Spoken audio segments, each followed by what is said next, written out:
I'm not trying to justify poverty. मैं गरीबी को सही ठहराने की कोशिश नहीं कर रहा हूँ. Neither poverty nor having a lot of wealth. It means nothing without Him. Praise the Lord. मेरे प्रियो, अपोस्टल अंकित सजवान का नया मैसेज जो आपको देखना चाहिए. इस वचन के द्वारा परमेश्वर आपको ब्लेस करेगा. मेरे प्रियो, इस वचन को पूरा सुने और हमें कमेंट करें. परमेश्वर आप सभी को ब्लेस करे. आप सभी को जय मसीह की. Amen. I'm not trying to justify poverty. मैं गरीबी को सही ठहराने की कोशिश नहीं कर रहा हूँ. Neither poverty nor having a lot of wealth. It means nothing without Him.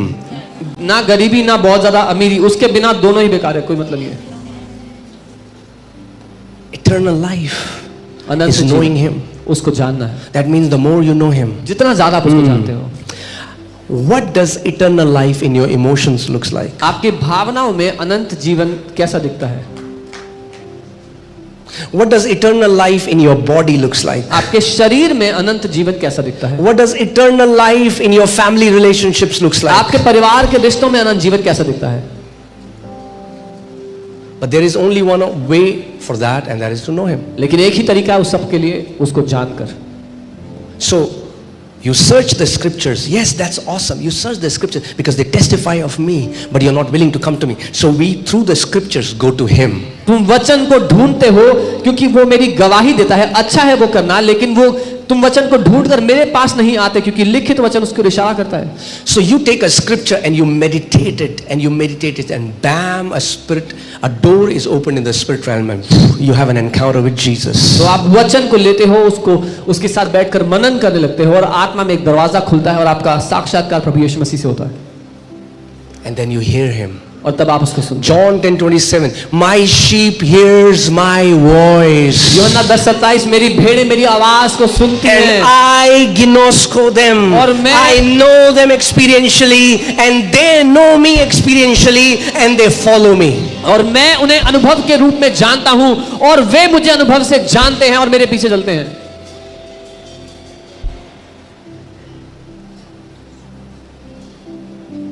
It's not what you do for Him. आप उसके लिए क्या करते हो वो नहीं. There are many people trying to do many things for Him, and they don't know Him. बहुत से लोग उसके लिए बहुत कुछ कर रहे हैं पर उसको नहीं जानते.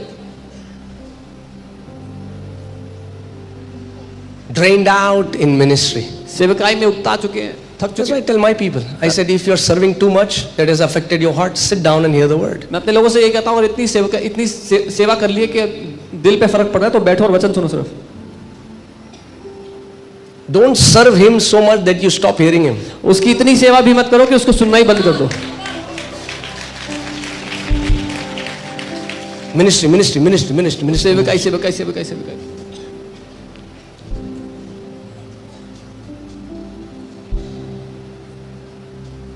There's a group of people, they were doing ministry, and then they came to me and they said, tell us, what should we do?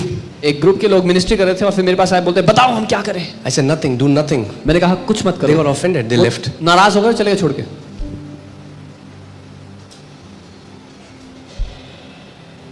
Here is Martha. Jesus has come and she wants to impress Jesus with her works. यीशु घर में आए और Martha काम में लगी है, उनको Impress करना चाहती है अपने कामों से. She's in the kitchen from morning. सुबह से किचन में लगी हुई है.